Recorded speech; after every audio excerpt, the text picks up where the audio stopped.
오윤근의 쏙쏙경제 오윤근입니다. 오늘 4월 20일 화요일 아침 고구입니다. 이 고구라고 하는 것은 이제 봄비가 온다는 얘기죠. 곡식을 무르익게 하는 봄비가 온다는 얘기니까 청맹고구가 지나면은 이제 농번기가 시작이 됩니다. 많은 지역은 이제 도여지에 사시니까 농번기에 대해서 잘 개념이 없을지도 모르겠습니다만은 이 고구가 지난 4월, 5월 되면 이제 시골에서는 한참 이제 모내기가 시작이 되고 논에 물을 대는 그런 계절입니다. 제가 어릴 때 늘 그런 일을 같이 아버지를 도와서 했던 일이 생각이 납니다. 제대 배경이 지난 주말에 날씨가 너무 맑고 해서 서울 오랜만에 남산 그 타워에 근처에 올라가 봤는데 거기서 찍은 서울의 아름다운 서울의 모습입니다. 서울은 정말 대단한 발전을 하면서 아름다운 도시로 성장을 했습니다. 오늘 4월 20일 고구 아침에 시사 해설을 시작하겠습니다.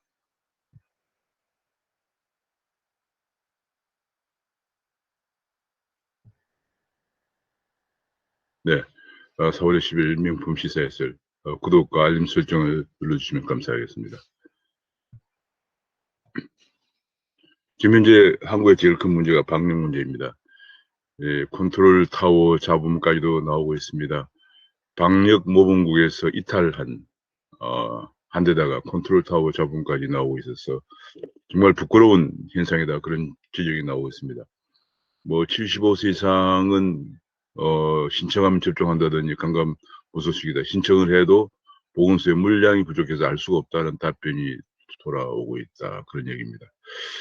지금 고령층 백신 접종에 물량 부족 탓으로 더뎌지고 있으면서 지방자치단체별로 각각 기준도 달라서 혼란을 초래하고 있다, 그런 얘기입니다.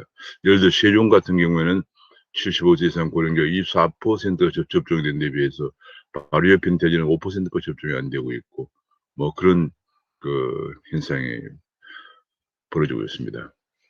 게다가 지금 인도발 백신 악재도 우려가 된다는 얘기입니다. 지금 미국에서 모더나라든지 이런 제3차 미국은 세 번째까지 접종한다는 얘기가 나오면서 백신 확보에 경고등 기인에 의해서 인도에도 지금 한국에서 도입하려고 하는 아스트라제네카의 절반 정도를 인도에 생산하고 있는데 인도는 내국인 접종을 해서 수출을 보류한다 하는 그런 조치를 발표했습니다.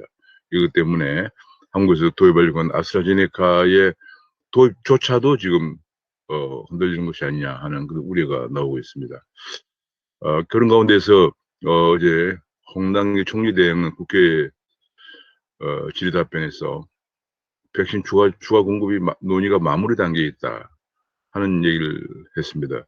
그리고 11월 집단 면역은 달성을 믿어달라 이런 얘기를 했는데 야당에서는 지금 백신 접종률이 세계 100위권 바뀌고 르완다, 방글라데시보다도 하위권에 처져 있는 상황 속에서 지금 백신 접종 속도를 보면은 도대체가 2026년 정도 가야 집단 면역이 될 정도다, 이런 얘기까지가 나오면서 야당에서는 국민을 희망 고문하지 말라라는 질타가 이어졌습니다. 홍남기 총리 직무대행은 백신 차질 뉴스에 잘못된 뉴스라면 언성을 높이고 야당 국회 부의장 김상희 부의장은 심지어는 뭐 신났어 이런 얘기를 했다고 합니다. 정말 이게 완전히 인식도 인식이지만은 이 백신으로 인해서 많은 국민이 고통받고 있고 경제가 붕괴되고 있고 하는 것에 대한 정말 그 인식에 대한 그런 문제의 접근에 대한 태도가 전혀 진지한 측면이 보이지 않는 안타까운 모습입니다. 게다가 지금 김호란이라고 하는 청와대 지금 방역기획관이 지금 전문성이 부족한 데다가 심지어는 김어준의 뉴스광장에 출연해서 백신을 급하게 백신 구입은 서두를 필요가 없다. 우리가 방역 세계 1등이다. 뭐 그런 얘기를 한 것이 지금 논란이 되고 있습니다. 백신을 구입하는 것이 급하지 않다는 이런 시각을 가진 사람이 이 바로 이제 굉장히 이런 시각을 가진 사람이 청와대 방역기획관 임명이 되면서 지금 과연 지금 이 백신을 하는 것이 국민의 생명과 재산과 경제를 살리는 지상의 가저로 등장하고 있는 이 상황 속에서 적합한 인사인가에 대해서 지금 논란이 계속 되면서 야당은 임명을 처리하라는 주장을 하고 있습니다. 그에 대해서 김호란은 나는 방역 말고 백신 담당은 따로 있다 뭐 이런 얘기를 또 했다고 합니다. 백신 담당은 사회정책 비서관이 담당한다 뭐 그런 얘기를 청와대에서 해명을 했다고 하는데 제가 보기에는 상당히 적절치 않는 그런 해석이라고 생각됩니다. 현재 우리나라의 그 행정의 일의 시스템이 굉장히 잘못되어 있는데 청와대 비서실이 거의 주도하다시피 하고 있습니다. 예를 들어서 이런 경우에 이제 그 질병관리청에서 어떤 아이디어를 정책을 갖다가 건의를 한 대통령에 보고하려면 반드시 거기에 비서관과 수석비서관을 거쳐야 됩니다. 그리고 그러다 보니까 비서관과 수석비서관을 거치는 과정에서 계속 조율을 하면서 청와대의 의견이 반영이 되어야만 대통령에 보고가 되는 이런 시스템 때문에 홍남기 부총리마저도 10전 10퇴 10번이나 이래서는 안 된다고 처음에 얘기했다가 계속 후퇴하는 그런 일이 발생을 했는데 이 김호란 방역기획관이 앉아있으면은 이거 뭐 당연히 백신 수급 문제를 안 들여다볼 수가 없는 거고요. 그런 과정에서 백신이 급하지 않다고 했던 그런 발언을 했던 사람이 이거 내 업무 영역이 아니다라고 얘기하면서 지금 발을 빼려고 하는 이런 얘기는 상당히 온당치 않는 바람직하지 않은 그런 자세를 보여줍니다. 지금 뭐 각종 지금 뭐 인사 난맥 때문에 모든 게 이렇게 흐트러지고 있는 거죠. 정말 문재인 정부의 인사 난맥은 제가 보기에는 막 국토부 장관도 지난 4년 동안 25번이나 대책을 내놨는데 집값은 올리고 집 가진 사람은 세금 폭탄 때문에 지금 죽을 지경이고 집값 올라서 집 없는 사람은 집 사지 못해서 죽을 지경이고 전월세 값은 또 올라가지고 난민이 발생할 정도로 전월세 없는 사람은 전월세 값이 올라서 난리고 말이죠. 그런 사람이 4년간이나 국토부 장관을 하면서 떵떵거렸습니다. 뭐 지금 다른 것 말할 것도 없습니다. 뭐 국방부 장관, 외교부 장관 뭐 완전히 나라를 망가뜨리는 제가 보면 도무지 그 자리에 앉아서 일을 할 만한 국정 담당 능력이 안 되는 사람들이 곳곳에 진을 치고 있기 때문에 이런 일이 발생합니다. 국정이라는 게 아무나 그냥 앉아서 하면 되는 게 아닙니다. 그 부분에 대한 전문성이 있고 소신이 있고 담당 능력이 있어야죠. 이번에 김호란 경우도 뭐 그런 경우 아닌가 싶어서 안타깝습니다. 정치로 꼬인 백신 접종, 국정조사를 해야 한다. 꼴주위를 밝혀야 한다. 이런 얘기가 지금 나오고 있습니다. 그 흔한 국정조사 왜 야당은 주장하지 않느냐. 지금 국정조사를 해야 한다. 그런 얘기가 나오고 있습니다. 지금 현재 그런 가운데에서 40대 간호조무사가 아스트라제네카 백신을 접종돼 사지마비 현상이 일어났다는 보도가 아침에 나왔습니다. 게다가 또 불량 주사기 한국에서 뭐 그야말로 5번 한도주에 5명을 주사할 수 있었는데 이 최소 잔여형 주사기를 쓰면 한국에서 개발한 최소 잔여형 주사기를 쓰면 6번까지 놓을 수 있다 뭐 그런 얘기를 하더니 그 안에 이물질이 나왔다는 겁니다. 이물질이 나온 것을 확인하고도 20여일 동안 사용 중지 조치를 내리지 않고 있었다는. 그렇죠. 국민이 얼마나 더 깜깜한 속에서 방황해야 됩니까? 20여일 동안에 이 깜깜이 그 불량 주사기에 대해서 국민에게 알리지 않고 있었다는 얘기입니다.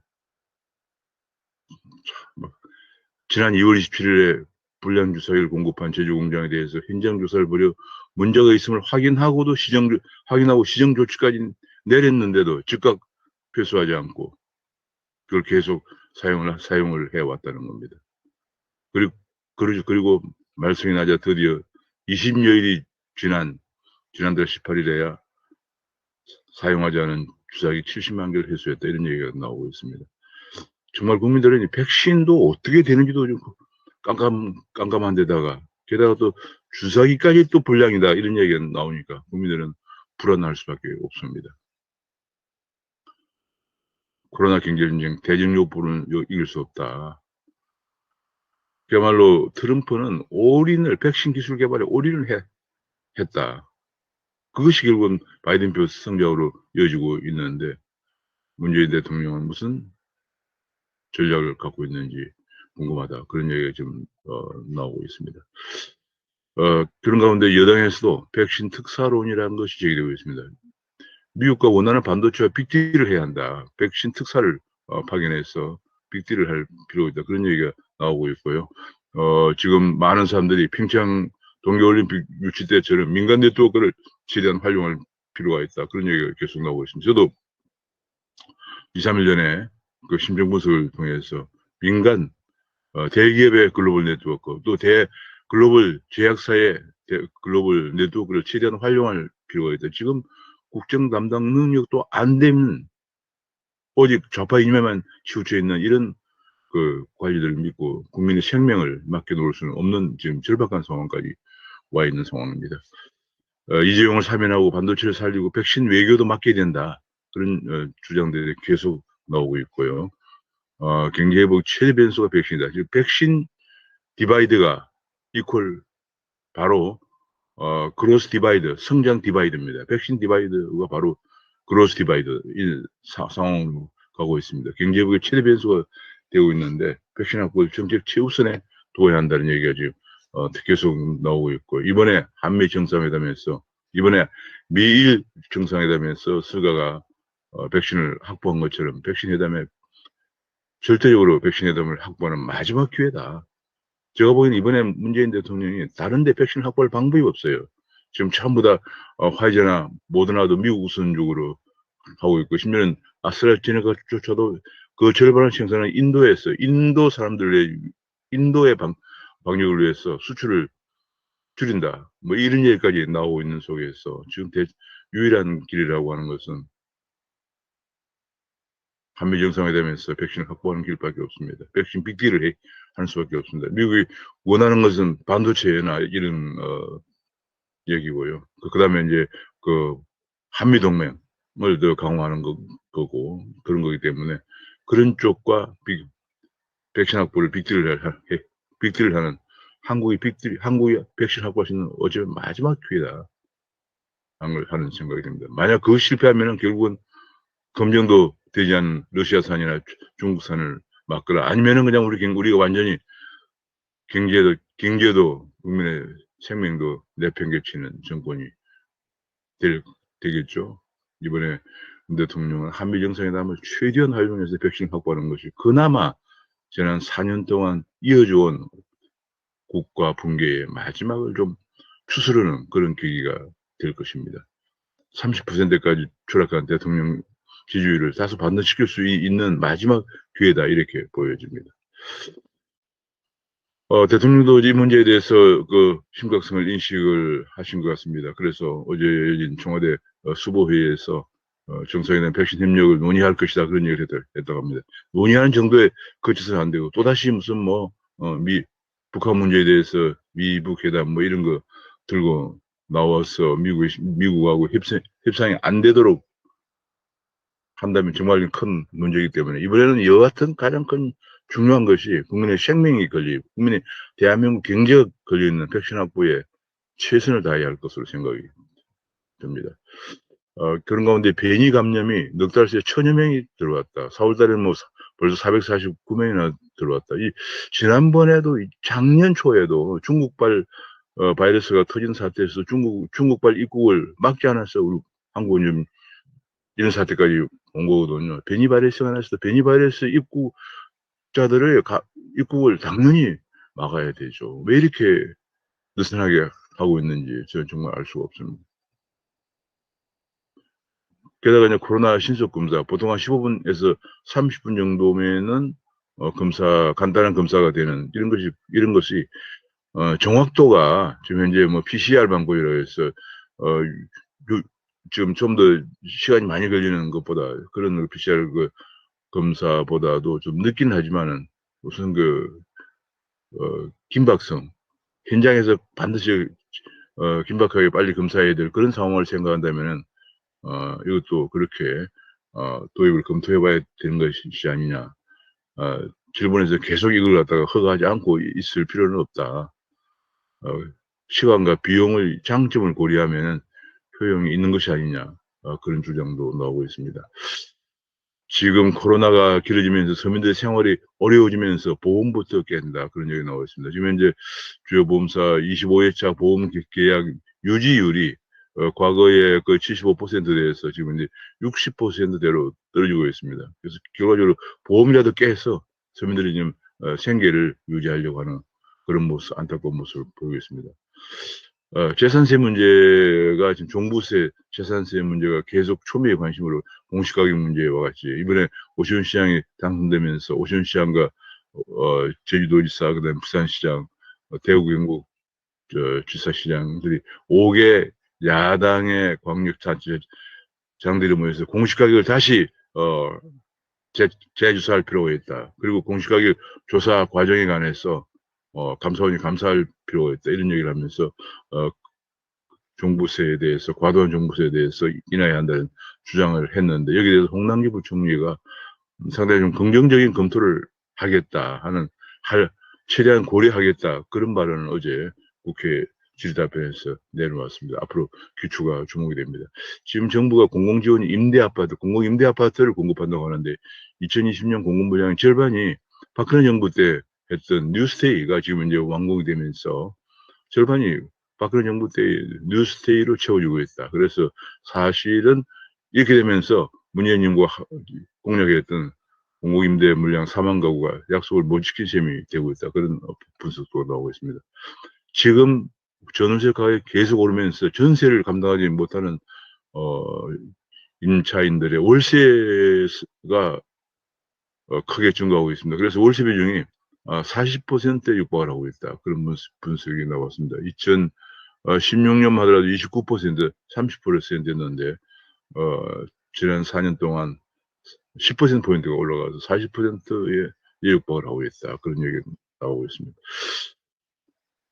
이게 이제 가장 큰 문제는 부동산 정책이 왜 이렇게 실패했느냐? 결국은 불통이 나왔다. 국민과의 소통이 안 되는 과정에서 외고집만 계속 잘못된 외고집을 주장하다가 결국은 이런 결과를 가져왔다는 그런 지적이 나오고 있습니다. 아파트 환상을 버려라 라는 진선미. 게다가 여당의 부동산 투기란 걸 만들었는데 부동산 특별위원회 위원장을 진선미 의원을 임명했는데 진선미 의원이 지난번에 그 임대아파트, LH 임대아파트를 방문한 자리에서 아파트 환상을 버리고 이런 공공임대아파트에서 행복하게 살 수가 있다. 뭐 이런 얘기를 했거든요. 아파트에 대한 환상을 지난해 11월에 아파트에 대한 환상을 버리면 임대주택으로도 주거의 질을 마련할 수 있겠다는 확신이 생겼다. 이런 얘기를 했습니다. 이런 사람을 다시 부동산 특별 대책위원장에 임명을 했습니다. 지금 말이죠. 아까 그 앞에 그 청와대 방역기획관 얘기도 나왔지만 지금 여기 또 여당의 부동산 특별위원회 위원장의 진선미, 임대아파트도 좋다라고 했다. 아파트 환상을 버리라고 얘기했던 진선미 의원. 이게 말이죠. 지금 정부 여당의 인사를 보면은 그냥 정부 여당의 수준을 그냥 질을 알 수가 있고 국정 담당 능력을 알 수가 있습니다. 지금 현재 이런 문제가 왜 생기나? 지금 이런 사람을 부동산 특별대책위원회 위원장에 임명을 하고 또 백신을 빨리 확보할 필요가 없다라고 하던 사람을 방역기획관 임명하는 것이 이렇게 해도 국민들을 한테 먹혀 들어갈 것이다라고 생각을 하는지 요즘 흔히들 말하기를 국민을 개돼지로 알고 가분개로 한다. 가분개란 말은 조국 전 장관이 얘기했죠. 가분개, 가재, 붕어, 개구리인가요? 가분개. 저도 처음 들어가지고 또 그런 말은 어떻게 지어내는지 국민들을 그냥 가분개나 개돼지로 아는. 그렇지 않고는 이런 인사를 할 수가 없다는 생각이 듭니다. 한마디로 도무지 한 몇 달 전에 바로 말도 안 되는 발언으로 그와 이 지금 정책과 관련된 말도 안 되는 발언을 한 사람은 또 그 자리에 또 앉힙니다. 도대체 국민은 어떻게 보는지. 국정을 제대로 운영하는 것도 할 수 있을지도 문제지만은, 국민들 정말, 가분개나, 개돼지라는 알지 않고는 인사를 할 수 없지 않느냐 그런 생각이 듭니다. 안타까운 생각이 듭니다. 정말 그런 가운데 조선일보에서는 지금 야당 그 광역단체 5개 단체장들이 부동산에 관해서 정말 예를 들면 공시가 산정은 지방자치단체한테 한번 넘겨보라든지 뭐 이런 것들 좀 새로운 여당 진영과 과감한 부동산 문제에 관해서 최근 협치를 해보기를 바란다. 이미 난국을 극복하는 것이 결국은 중요하기 때문에 결국은 새롭게 여당의 진영도 이제 갖추어지고 또 여당에서도 부동산 특별위원회가 비록 뭐 위원장 선임이 만족스럽지는 않지만은 그런 인식의 전환이 주어짐이 보이니까 지금 야당 5개 야당 시장들과 함께 과감한 협치를 함 통해서 이 부동산 난국을 극복하는 기대를 해본다 뭐 이런 얘기입니다. 코스피 시장이 지금 현재 뭐 거의 그냥 그 횡보 상태를 보이고 있는 그런 상황입니다. 지금 특별한 뭐 호재 악재가 없는 상황이기 때문에 그런 가운데서 지금 현재 외국인이 3천억을 순매수한 삼성전자가 지금 3,200대에서를 바라보고 올라가고 있지 못한 상태인데 어제 코스피가 3,198을 기록했어요. 그래서 삼성전자 코스피 3,000에 3,200에 선봉장에 설 것인가 하는 것이 주목이 되고 있고요. 지금 이제 반도체 이슈가 계속 부각이 되면서 반도체 공급난이 쇼티지 문제가 대두가 되면서 반도체 관련 부품주들이 계속 올라가고 있다. 그런 보도가 나오고 있습니다. 게다가 계속적으로 이제 반도체 장비주, 삼성전자가 70조 역대급 투자를 하는데 기대에 힘입어서 반도체 장비주가 또 급등하고 있다. 그런 얘기가 나오고 있습니다. 게다가 다시 BBIG가 주가 뜨고 있다. 바이오 배터리 인터넷 게임주가 다시 올라가고 있다. 그런 얘기를 좀 하고 있습니다. 지금 그래서 또 한 가지 주목이 지금 이제 8만 전자인데 10만 전자까지 가느냐 하는 게 지금 주목이 되고 있는데 아마도 메모리 값이 오르면은 지금 메모리도 부족해서 값이 계속 오르고 있기 때문에 10만 전자를 돌파할 가능성이 10만 전자에 도달하지 않겠느냐는 그런 기대가 나오고 있습니다. 한 가지 좀 또 부담되는 뉴스가 서학개미들에 대해서 양도세 폭탄이 곧 날아올 것이다. 그 다음에 동학개미들도 2년 뒤부터는 양도세를 내야 된다. 그런 얘기가 나왔습니다. 공매도가 지금 제도가 개선되어서 개인 공매도의 범위를 좀 더 넓게 허용해준다. 그런 얘기입니다. 예컨대, 지금 지금까지는 공매도가, 지금 개인들은 공매도를 굉장히 제한된 범위 내에서만 허용을 해왔는데요.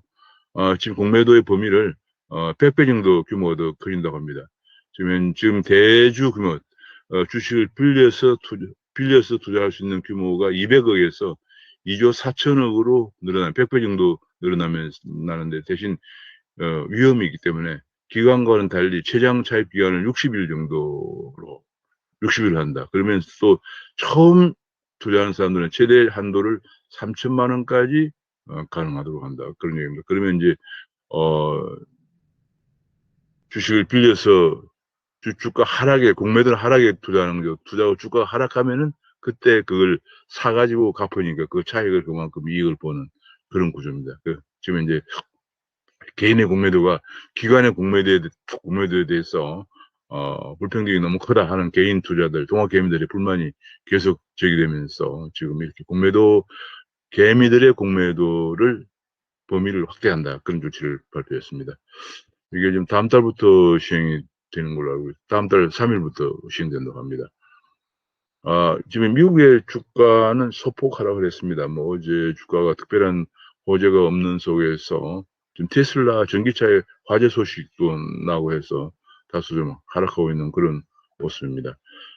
게다가 지금 이제 코인에 암호화폐 지금 굉장히 주목을 받고 있는 암호화폐 쪽에서 보면 어제 업비트 마켓 인덱스에서 좀 올라가는 모습을 보이고요. 또 그중에서 업비트 알트코인 인덱스, 비트코인을 뺀 쪽에도 좀 올라가는 모습을 보이고 있는데 지금 보면 대부분의 그 코인들 가격이 하락하고 있는 쪽에서 지금 굉장히 코인 광풍을 이끌고 있는 도지코인만 지금 어제 18% 올라가고 있는 그런 모습을 보이고 있습니다. 도지코인이 지금 아직도 지금 비트코인도 지금 현재 8,100만 원까지 갔다가 7,300만 원까지 7,350만 원에 지금 거래가 되고 있고요. 이더리움도 320만 원, 320만 원까지 갔다 지금은 289만 원 선에서 거래가 되고 있습니다.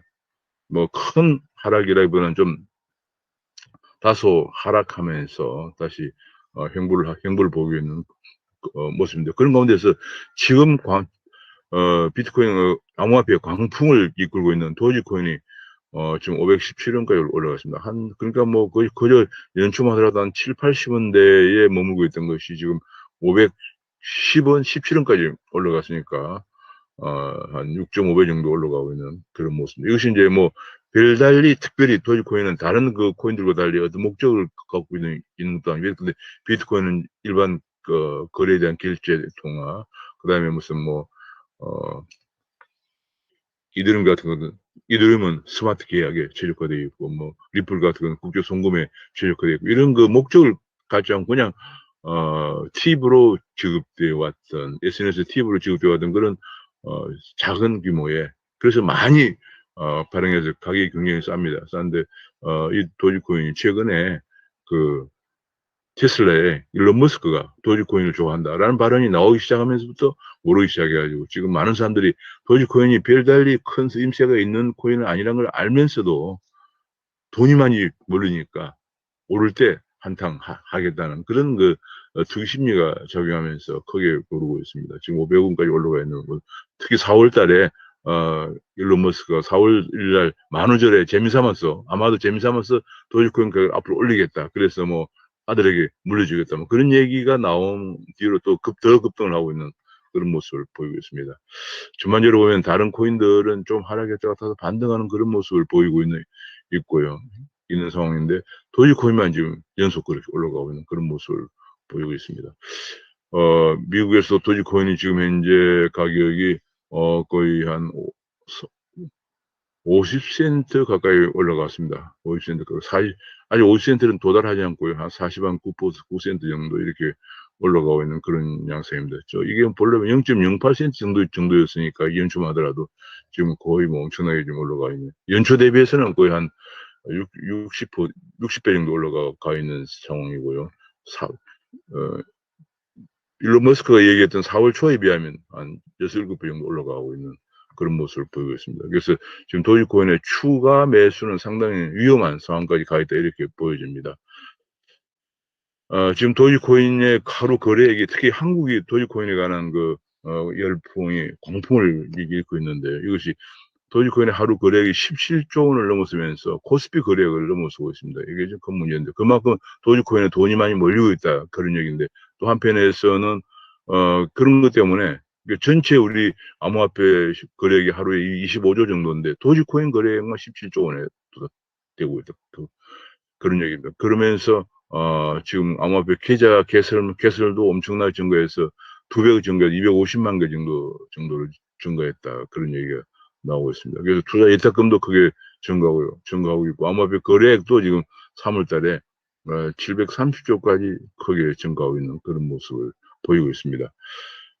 지금 2030, 특히 이제 3040, 2030, 400 세대가 그야말로, 요새 포모 증후군이라고 그러죠. Fear of missing out. 내가 추락하면 안 된다 하는 그런 두려움에서 나오는 포모 증후군, Fear of missing out이라고 그러죠.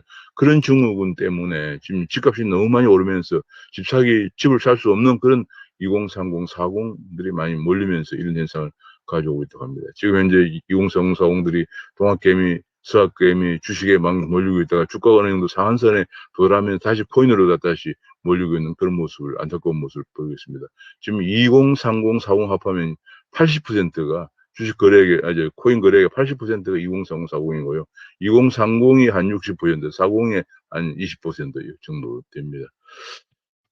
정말 이게 굉장히 큰 사회 문제가 되고 있습니다. 그래서 지금 이런 광풍이 물려 또 투기판, 코인을 유혹하는 이런 거래도 굉장히 증가하고 있고요. 지금 이런 모습이 2030, 40의 슬픈 모습이다. 지금 현재 사회에서 취업도 힘들고 집 사는 것도 포기해야 되는 그런 상황이고 전월세 가격 자금 마련 힘들어서 결혼도 포기하는 그런 2030, 40들이 정말 마지막 희망을 암호화폐에 걸고 있다. 그래서 패닉 바잉을 하고 있는 모습 정말 안타깝다 그런 모습이 그런 보도가 나오고 있습니다. 그러자 정부에서 코인 광풍에 대해서 단속한다고 6월 말까지 칼을 뺐다 그러는데 지금 뭐 칼을 빼도 별 대책이 없습니다. 지금 현재 투기선거를 경고하고 한다는 얘기고 지금 현재 한다는 것이 뭐 범정부 차원에서 현금화 때 모니터링을 하겠다. 그래서 해외에도 송금하는 걸 단속한다. 위협건거래법 위반 여부를 점검한다. 그 다음에 은행에서도 비대면 송금을 제한하라. 뭐 이런 정도 외에는 별다른 대책이 없는 상황입니다. 왜냐하면 지금 이제 우리나라 정부에서 코인 자체를 인정하지 않고 실체를 인정하지 않고 있기 때문에 근데 마땅한 제재 수단이 도입되고 있지 않습니다. 그래서 지금 이거 문제가 보면은 알고 보면 속수무책이다. 왜냐하면 소금부처도 금융당국이 아니고 국무조정실입니다. 왜냐하면 금융당국에서 이 암호화폐를 실체를 인정하지 않고 있기 때문에 결국은 국무조정실에서 어정쩡하게 단속하는 그런 상황입니다. 지금 안타까운데 별달리 그러다 보니까 실체를 인정하지 않다 보니까 별달리 기두를 칼이 없다. 뭐 그런 얘기가 나오고 있습니다. 지금 이제 그처럼 암호화폐 광풍에도 불구하고 손을 놓고 있는 정부는 직무유기다 그런 얘기가 나오고 있습니다. 지금 현재 특히 예컨대 뭐 주식 같은 데서도 주가가 너무 급등하거나 그러면은 사이드카를 발동하죠. 그다음에 외환시장에서도 뭐 구두 개입한다든지 그런 게 있지만 그건 실체를 인정했을 때 가능한 얘기고 지금 실체를 인정하지 않고 있기 때문에 그런 조치들을 하지 못하고 쳐다보고 오히려 투자해서 뭐 송금하는 것만 단속하다 교육관 거래법 위반 여부를 단속한다든지 뭐 그런 차원에 머물고 있는 상황입니다. 한편 또 제조업중에서는 제조업이 너무 엑소스 해외로 많이 나가서 문재인 정부 동안에 24만 개 일자리가 날아갔다 그런 얘기입니다. 작년에도 7만 2천 개 코로나 중에도 재작년에 코로나가 있기 전에는 9만 9천 개 나가고요. 2018년도 6만 5천 개가 나가면서 그리고 2017년에도 2만 3천 개가 나가면서 문재인 정부 4년 동안 24만 개 일자리가 해외로 나갔다. 그런 분석이 나왔습니다. 안타까운 분석이 나오고 있습니다. 지금 기업들이 계속 해외로 나오고 제가 조사한 바에 의하면 2019년마다도 우리나라 기업들이 해외 투자만 4천 개가 해외로 나갔어요. 나가고 그때 해외 직접 투자면도 70여 조 원을 투자하고 있습니다. 그리고 우리나라 설비 투자의 그 절반 정도를 해외에서 하고 있는 상황이니까 국내 일자리가 생길 리가 없죠. 지금 국내 일자리가 생기지 않으면서 그런 가운데 지금 삼성전자의 파운드리 D램이나 낸드의 점유율 비율이 떨어지고 있습니다. 계속 떨어지면서 삼성전자가 위기의 상황으로 가는 것이 아니냐 그런 분석이 나오고 있고요. 지금 현재 한 가지 정말 우리나라가 얼마나 한심한 기업 환경에 한심하냐면 정부도 정부지만 이런 것도 있습니다. 지금 현재 평택 삼성 공장 같은 경우에 평택을 유치할 때 보면은 그 송전탑을 저 당진 쪽에서 가져와야 되는 송전탑을 건설하지 못하게 해서 지하로 전부 다 송전탑을 만들고 있고요. 돈이 얼마나 됩니까? 이게 지금 뭐 말도 안 되는 일들을 하고 있고, 야, 지금 뭐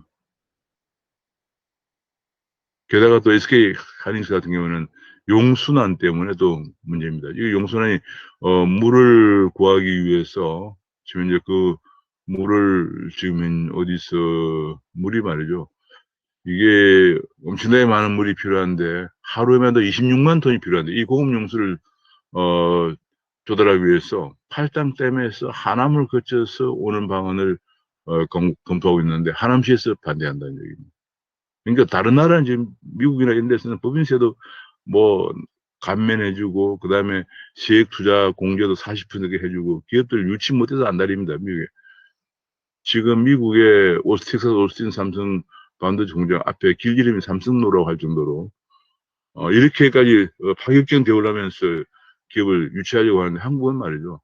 정부에서도 계속 세금 감면도 없고 법인세는 더 올리고 규제는 더 심화되는데 지자체에서 또 이런 또 용수나 전철 배전 쪽에도 송전 쪽에도 계속 목리를 부리고 있는 그런 상황입니다. 정말 안타깝습니다. 아직도 총수 타령으로 80년대 규제를 고집해서 지금 쿠팡 같은 경우에 아직도 쿠팡이 무슨 재벌이냐 그래서 이런 대기업 집단 규제를 전면 손질해야 된다 그런 얘기가 나오고 이런 30년 된 갈라파고스 규제로는 신산업이 육성할 수 없다 그런 얘기가 나오고 있습니다. 최근에 또 산전이 지금 뭐 태양광이든 뭐다 신재생 발전을 너무 많이 해가지고 지금 과잉 공급이 되는 상황에서 가격이 떨어지니까 이걸 한전이 더 의무적으로 더 사주 달라는 아우성을 치고 있는데 마침내 발전소 신재생 에너지 의무 생산을 10%에서 25% 대폭 확대하게 됩니다. 대폭 이렇게 되면 결국은 발전단가가 비싼 신재생 에너지를 많이 사야 되니까 전기료 인상은 불가피한 그런 상황입니다. 아니면은 이제 한전이 엄청난, 지금 한전도 한때가 한 30조 정도 부채를 지고 있는데 더 부채가 늘거나 둘 중에 하나겠죠. 자, 그러면 그런 가운데 문재인 대통령 이번 주에 참여하는 기후정상회담에서 회담에 참석에 앞서서 석탄 발전 수출 금융을 전면 끊는다고 발표했다고 합니다. 외국에서는 석탄 발전도 저탄소 발전을 허용을 하고 있는데 우리는 석탄 발전 금융을 전면 끊는다. 앞에 이제 신재생 에너지 공급하고도 공급 확대하고도 관련이 있는 조치라고 하겠습니다. 지금 이제 언론중재위가 또 문제가 되고 있습니다. 언론중재위는 독립기구로서 기구인데 이 언론중재위를 독립기구인데 문체부 장관 산하에 문화체육부 장관 산하에 언론위원회를 개편해서 넣어서 이 위원들도 대부분 정부 측에서 많이 임명하도록 해서 지금 언론의 자유를 침해하는 그런 문제가 소지가 큰 법안들을 계속 내놓고 있는데 문체부 장관마저 상당한 우려를 표명하고 있는 법안들이다. 그런 얘기를 나왔습니다. 지금 김어준의 출연료, 지금 큰 이슈가 되는 출연료는 감사원에서는 당연히 직무감찰 대상이다. 그런 발표를 했다고 합니다. 그리고 최근에 일본의 후쿠시마 원전의 오염수 방류에 관해서 한국이 가장 깐깐하게 하고 있는데 지금 현재 수입 금지국 54개국 중에서 이게 지금 방사능을 체크하는데 1베크렐만 나와도 대자를 내는 한국이 가장 깐깐하다. 그런 얘기를 하면서 지금 전남, 경남에서는 어선 200여 척이 시위를 하고 있다. 그런 보도가 나왔습니다. 저는 이제 걱정이, 이런 문제는 좀 더 이제 국제 기준에서 검토가 돼야 되겠습니다만은 그 가장 큰 문제는 또 내년 대선을 앞두고 이것이 또 국민 감정적인 문제로 비화되면서 그렇지 않아도 지금 위안부 문제와 지소미아 문제로 한일 간에 굉장히 감정이 격화되어 있는 이런 속에서 다시 한일 문제가 해결되기는 그냥 더 격화되는 방향으로 가지 않을까. 그러면서 이거 결국은 한미일 동맹체제를 흔드는 그런 요인이 되지 않을까 하는 그런 걱정을 합니다. 오늘도 뭐 여러 가지 뉴스가 많습니다만 가장 중요한 것은 결국은 백신 문제. 지금 백신을 이번 한미 정상회담에서 그 백신 확보할 수 있는 마지막 기회다. 문정부로서는 이제 백신이 확보 환경이 너무 악화되고 있어요. 미국대로 미국 국민을 우선적으로 백신을 이제 접종하려고 그러고 심지어는 아스트라제네카의 절반 생산하면 인도에서도 인도 국민을 위해서 수출을 금지하는 것을 검토한다면 이런 얘기까지 나오고 있는 상황 속에서 이제 백신 확보할 수 있는 마지막 기회가 다음 달에 열리는 한미 정상회의 때이다. 한미 정상회의에서 다시 한국은 계속적으로 어제 북한만 쳐다보면서 미북 회담만 지금 강조하고 있기 때문에 바이든과 그 부분에 이제 북한의 완전 비핵화를 주장하고 있는 바이든과 서로 다른 포인트인데 그런 문제에 매달리면 다시 이번에 확보하지를 못하면은 일본 스가는 밀정사 회담에서 일본이 필요한 백신을 다 확보했거든요. 우리가 만약 그러지 못한다면 그것은 이제는 다시 백신 확보할 수 있는 기회가 다시 오지 않을 그런 우려가 큰 상황입니다. 게다가 지금 이제 일자리들이 계속 국내에서 기업 투자 환경이 악화되면서 해외로만 나가서 예컨대 19년만 하더라도 9만 9천 개가 나오고 작년만 하더라도 7만 개가 나가는 등 국내 일자리가 없어지면서 계속 지금 여러 가지 사회 문제를 만들어내고 있는 그런 점에 대해서 다시 한번 반전의 정책 규제에 전환이 있어야겠다는 생각 같습니다. 오늘 말씀 여기서 마치겠습니다. 감사합니다.